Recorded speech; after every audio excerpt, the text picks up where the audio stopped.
Thank you. Oh. That's not the talk, by the way. Here we go. Okay, good afternoon. You can catch me on Twitter at @thesandbarnes and post an occasional article at thesandbarnes.com. I'm currently the development team manager at Ventro, where I manage a load of developers and Scrum Masters who are all helping to build, let that one go for a bit, all helping to build great online dating and lifestyle products for millions of customers around the world. Now, when I heard I may get to speak at this event, I got pretty excited. In fact, I had a lot of trouble sitting still. I was jiggling all over the place, telling everyone about it. I could barely contain my excitement. Then when I got 100% confirmation it was definitely going to happen, oh my word, I literally lost the plot and went batshit crazy.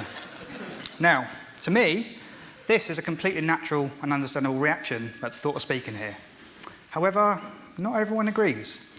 In fact, some might see me acting this way and think I wasn't quite right in the head. And I have to admit it, they're sort of right.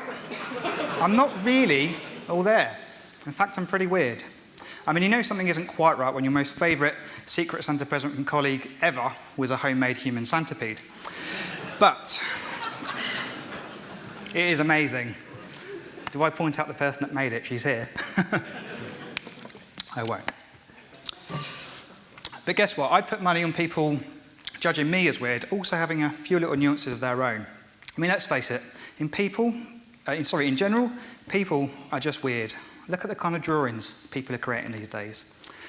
From a touchy-feely ET, whose best friend Elliot appears to have grown little boobies, don't know what that's all about, to what I think is the best picture ever created, Chewbacca fighting Nazis riding a giant squirrel in a beautiful alpine setting. A stunning piece. I think you'll agree. Okay. So, what am I going to talk to you about today?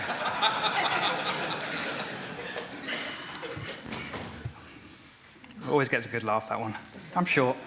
Well, I want to talk to you about working with human beings, specifically how unique each of us are, and yet how often during our working day we don't fully appreciate this. From what I can see, right now we're focused on things like flexi-time, office environments, remote working, and 20% time, and a load of other things that are all designed to break away from industrial factory traditions. But I don't see much on addressing the needs of individual personality types. Yes, there's neurolinguistic programming, the Myers-Briggs test, and a load of other tests that workplaces subscribe to. But let's be honest, most of us, we take these tests, we see our results, the results of others, we make a firm commitment to adhere to all of the interaction rules that are laid down, and then within a week or two, we're kind of back to being who we were before. So instead of trying to sell you any of these as solutions, I just want to suggest a few team management tips that will hopefully linger in your brains for longer than a week and actually prove useful from time to time. Now, as an industry, we tend to categorise people. For example, what do we think of when we think of a designer? Something like this, maybe. Black rimmed glasses, check. Skinny jeans, check. And so on and so on. What about developers? Well, I think this is the second best image ever created. Maybe the first. I'm starting to prefer this one, actually. Now, these labels have helped people of different types understand each other a little more, but I think this is an area where we can really improve. I think we should always be looking to adjust our own behaviours and views to make us better lead developers, better people managers, and you know what? Just better people in general. But before we delve into individuals, let's talk about managing teams. After all, keeping individuals happy does not always make for a great team. There's many sports teams out there full of international superstars that have underachieved that are evidence of this. Great teams, regardless of individuals, must all have a common goal, a collective vision, and a shared attitude if they're to succeed. So where does building a great team start? Well, it starts with hiring, specifically hiring the right people, and that starts at the interview stage. And it's here where I think many people make mistakes when trying to build a great team. I think the number one mistake I see being made is bullshitting candidates, and number two is hiring rockstar douchebags. So I'm going to give you a small taster of what I always include when interviewing, and there's a few unorthodox methods in here. Thus, when most of my managers first see my approach, despite maintaining a very calm exterior at the time, on the inside, I think they're feeling a little bit like this.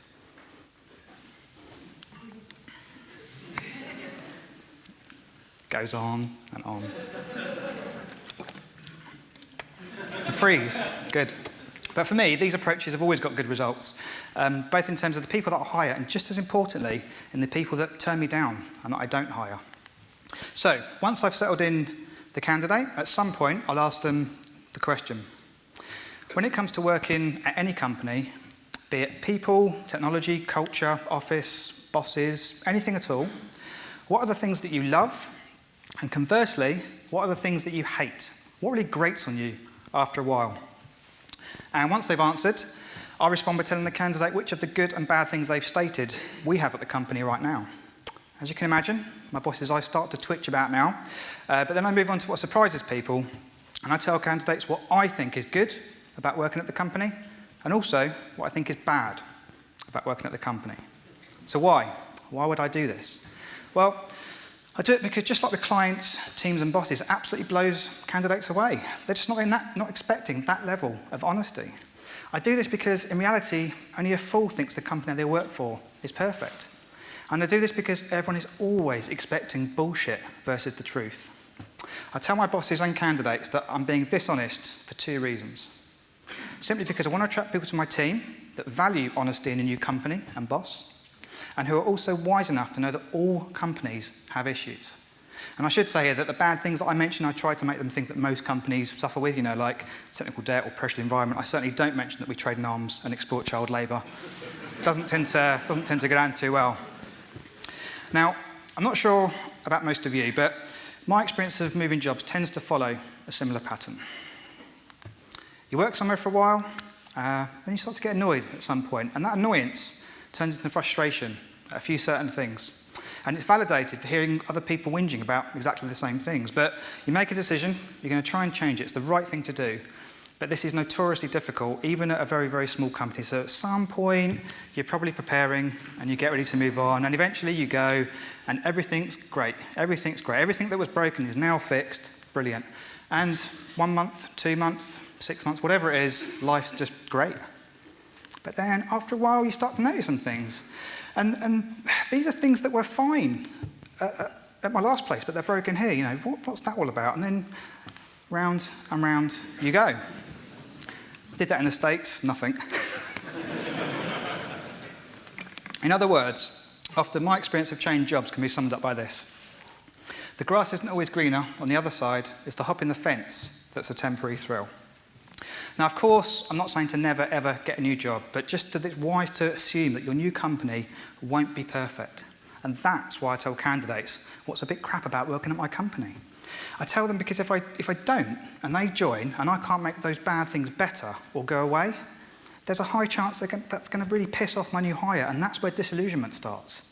And disillusionment is a really, really subtle thing, and often starts a lot earlier than people realise. Most new hires, by the very nature of being new, they won't necessarily voice his opinions early on. And thus, by the time they do, i.e. put you in a position where you can do something about it, it can be really difficult because they've already formed those foundation views. Now, the methods I'm talking about here mirrors my approach to client management, and it's also how I conduct myself with teams and bosses for the very same reason, because ultimately, bullshit is pointless in the long run. For some weird reason, it seems to have become the standard when hiring to bullshit the candidate to make them think they're joining the most perfect company in the world. They're not. In the film, Good Will Hunting, the absolute legend that was Robin Williams says something that I think sums up the truth about what to consider when deciding to join a new company or not. He says this: "You're not perfect, sport, and let me save you the suspense. This girl, or job, or company that you've met, she's not perfect either.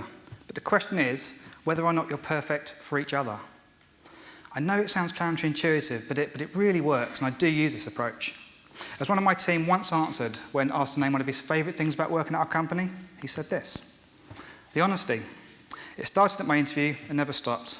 I'm really grateful that my boss is always honest with me. I think it rubs off on the whole team and means that there's a great environment of mutual respect." And yes, he got a nice little pay rise for going on record with that quote. It's fine, it's PR, right? So, the second part of my hiring process has actually been named by my team, and that name is the douche test. So why has my interview approach even been given a name? Well, it's because I make absolutely no attempt to hide my second rule of hiring, and that is to never hire rockstar douchebags, no matter how talented they are. Now, of course, this is a really easy thing to say, but what does it actually mean? Well, a nice way to put it is to take a line from Rob Smith, when he says that testing is a task, but quality is an attitude. Now, his point was made in the context of a QA tester, but both Rob and I agree it transcends across all disciplines. For example, developers that say they'll tidy or comment their code later, or designers that say they'll organise or name their PSD layers later, but never ever do. In my opinion, these people are one type of douchebag. So what's another name for a douchebag? Any guesses? That's right, an arsehole. Now, unfortunately, I don't have time to go into the full specifics of the douche test, but ultimately it tries to identify if the candidate is an arsehole or not. That's never got laughed before. I'll take that one. And that's because, quite frankly, an arsehole is someone that can cause huge issues for your team. Yes, an arsehole can, be insanely talented, and they can produce amazing work. But if they're producing equal amounts of bile or negative vibes, and you can see your team changing before your very eyes, I'm sorry, this person is simply not worth it. Or as Nathan Harvey says, I don't care how good your engineer is, if they're an arsehole, fire them. Absolutely. Now, while this might sound incredibly harsh to some, getting rid of arseholes in your team is just as critical as adding nice people to it. Because just one or two of these people have the potential to destroy your entire team's morale, and that can be fatal. I've seen it myself on several occasions, and it's always so shocking to see how so few can damage so many otherwise positive, happy people. So, once you've created your douche-free team, how do you make them awesome? Well, I think team bonding and monitoring can help an awful lot. So, onto team bonding. There's a load of things you can do out there, right from the classic go away with your colleagues for the weekends, spend it in a log cabin and play trust games where you fall backwards and they catch you, or probably fantasise about that and you hit the floor and do a little pee in your pants. But me, I prefer more practical methods that can be done in an office and don't take all day. But before I go on to these, I have to give credit to one of my old Scrum Masters, Miss Alex Osborne, because she introduced me to these techniques after a course a few years back. Now, remember when I said people are weird? It doesn't get much weirder than this picture of Alex and I. And this isn't cropped. Generally how the photographer framed the shot. On Facebook, in case you didn't realise, she added a nice caption, "It's funny because we're freaks in nature." Thanks very much. But in case you wanted to actually see Alex's face, there she is. There's someone you would trust to run your six-figure digital projects, right? That is some safe hands right there. Anyway, one of my most favourite team bonding techniques is team charters. Now, when it comes to team charters, the most important thing is that the team come up with it themselves, with zero constraints from the business. And I have to admit it, when we adopted this where I work at the moment, I got a little worried. We were going through, as they all are, a very sensitive waterfall to agile transition, and I was a bit concerned about what the teams would come up with. Would it be something silly that I'd find funny, we'd all find funny, but some people outside of the development team might think it was a sign that we weren't taking things seriously. But I was missing the point. I was missing the point of falling into old school management thinking. So, when creating a team charter, the first step is for the team to choose their name, then they choose a logo, and the next step is for them to create a set of core values, and these can be organised by two statements: what the team should be and what the team believe in. To give an example of a team charter, I'm going to use one from my work now. So may I present to you Team Bolt.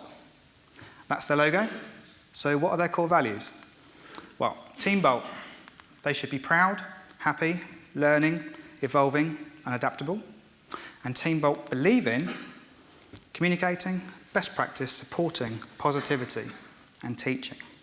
And this really, really does work. And it's the very beginning of real team empowerment and self-organisation because they did it alone. And once a team has a charter, because they did it alone, you quickly see them becoming very proud of their team identity, and that makes them such a better working unit. Also, establishing a team's core values can help monitor performance using a really simple method called a team radar. So, a team radar is simply a team's core values assigned to a chart. Something like this. Quite really, really simple. So during each post-mortem retrospective, at the end of your cycle of work, however you work, you simply get the team to score themselves between 0 and 10 on their core values. And in doing so, it gives you an immediate visual representation of how the team performed and how it compared to previous results. So for example, sprint 1. Well, it looks okay, you can't really tell much from it, they're sort of happy, fine. But after sprint 2, Okay, well, everything improves but happiness. So what happened there? Well, the chart's not actually going to tell you that, but what hopefully it does is it just identify really good key talking points that can hopefully lead to improvement. In sprint 3, I stepped away from the team and everything got better, which I don't really understand. It's as if they don't need me, which that can't be right. Anyway, so far I've concentrated on building and managing teams, but now I want to talk about individuals and the topic that was the genesis for this presentation. So I'd like to talk to you about introverts and extroverts. This topic means a lot to me, because for most of my life, I thought there may be something wrong with me, and this was validated by other people constantly telling me so. That's never got a laugh either. What's that? Okay, so why did people say this, and why do they say it even now? Well, simply because I like to be at home, and I cherish time alone. Bear with me. Oh, there's me. My parents used to look for me on holiday, and they wouldn't know where I was. They'd look left, look right. My brother was there playing with his new friends that he met on holiday. But where's Sam? Well, there he is, in his little Speedos, quite happily playing alone. And the key word there being happily. I kid you not, even now, when I'm invited to a club or a party, this is pretty much how I react most of the time.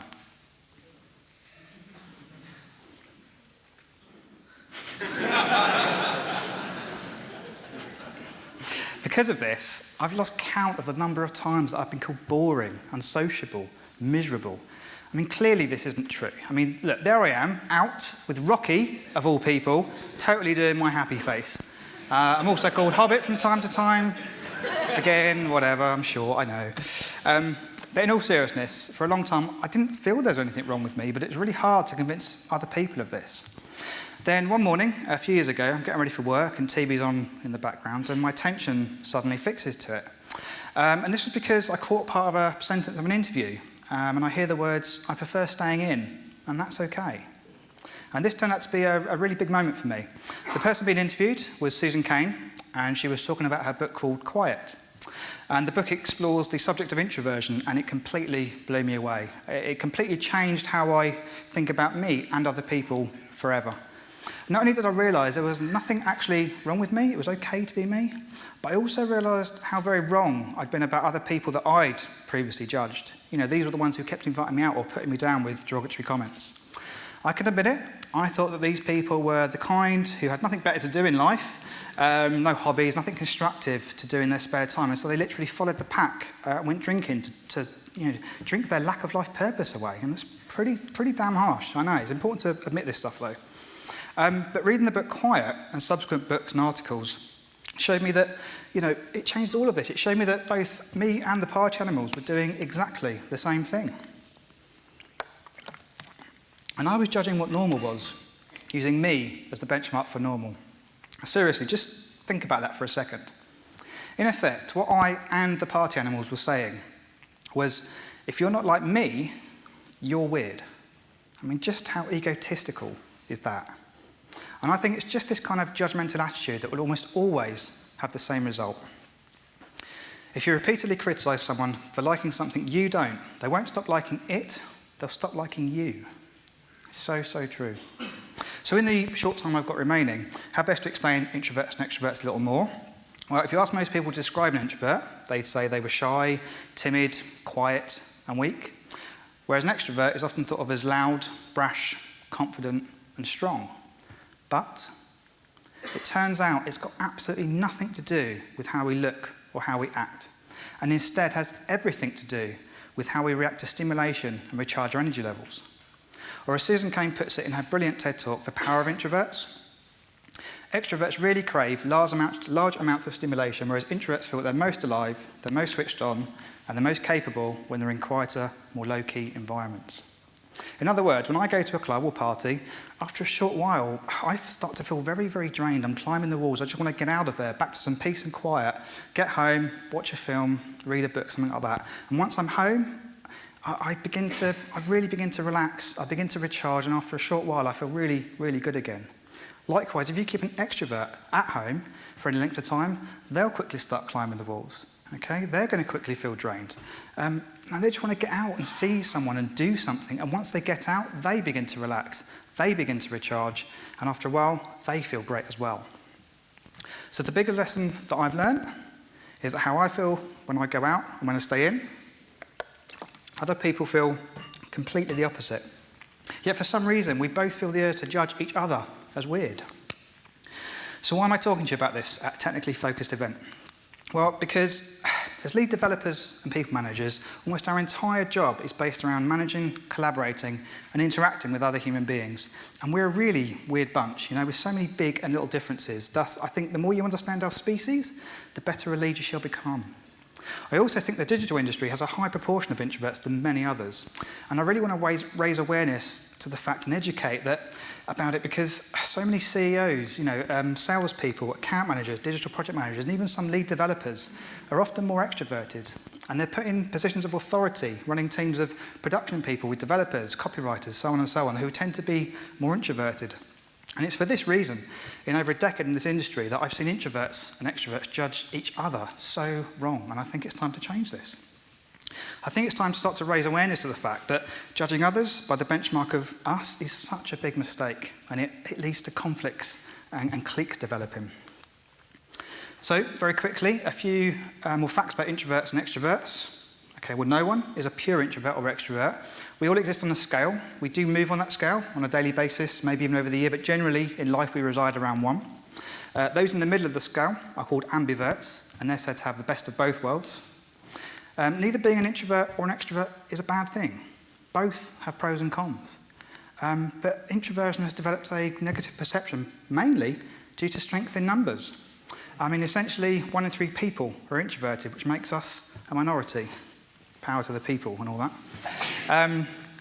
Okay, a few famous introverts you might not realise are one. So you've got J.K. Rowling, Bill Gates, Albert Einstein, Audrey Hepburn, Steven Spielberg, Barack Obama, Tom Hanks, Marissa Mayer, Clint Eastwood, Harrison Ford, Hillary Clinton, and Abraham Lincoln. Don't be fooled. Although this is a drawing, I have on good authority this actually happened. That is... You see why he's famous, right? But no, these famous people, they're not necessarily shy, timid or weak. In fact, far from it.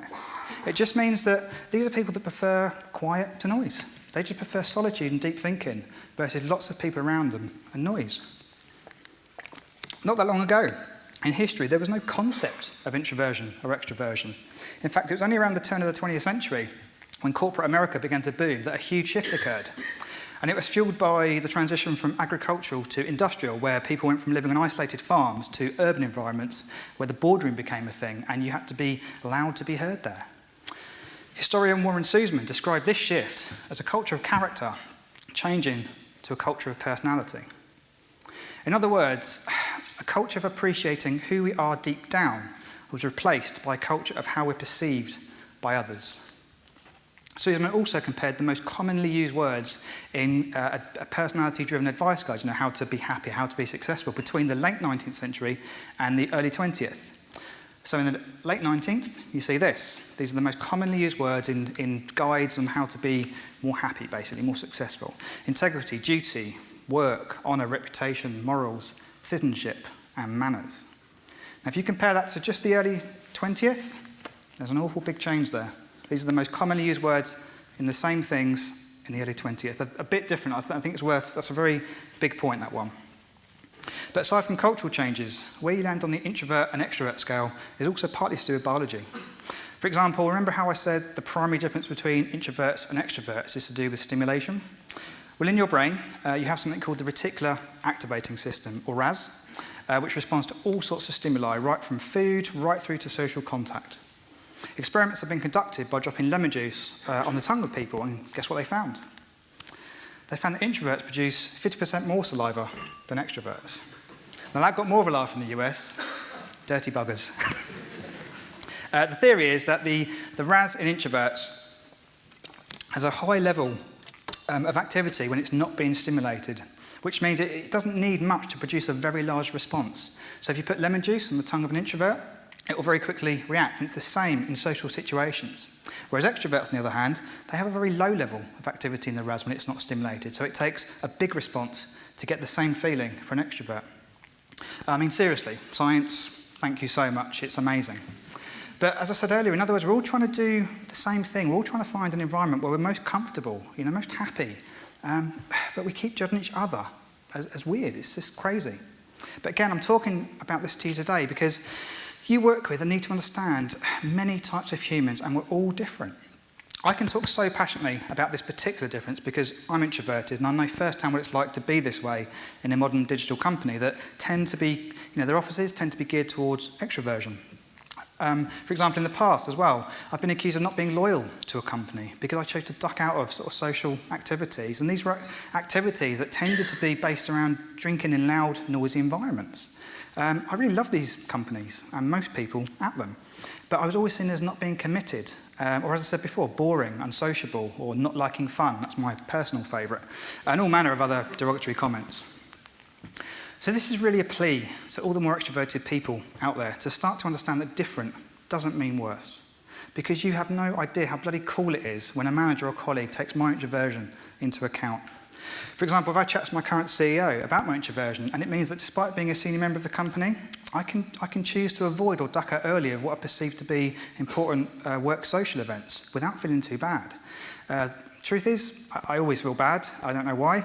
So I always send him an email, something along the lines of, thanks for the invite and everything, but you know why I wasn't there or left early. When I get a reply that says, no worries, Sam, have a great weekend, that means so much to me. In other words, his understanding of me allows him to manage me much more effectively. And as a direct result of that, I am so much happier at work.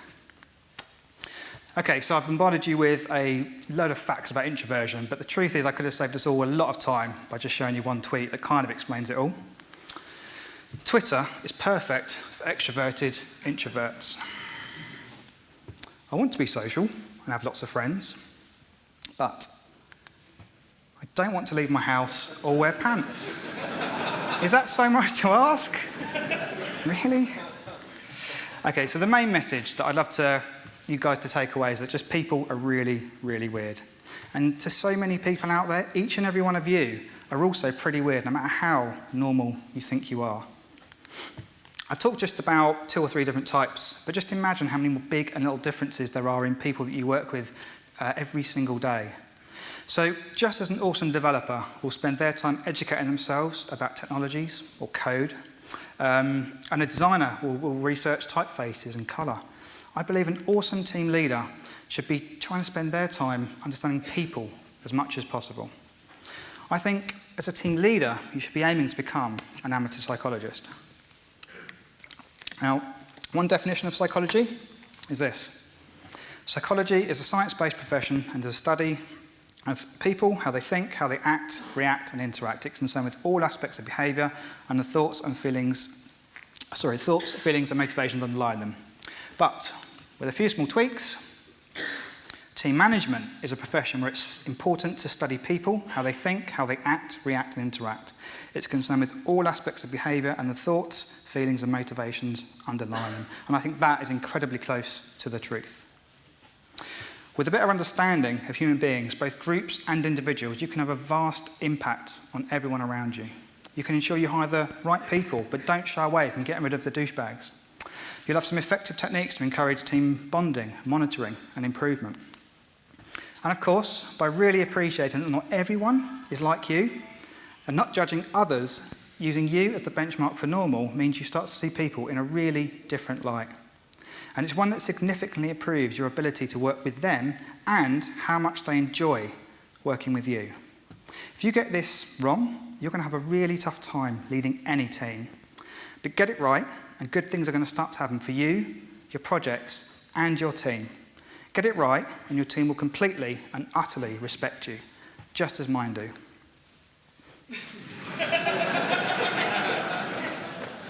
Thank you.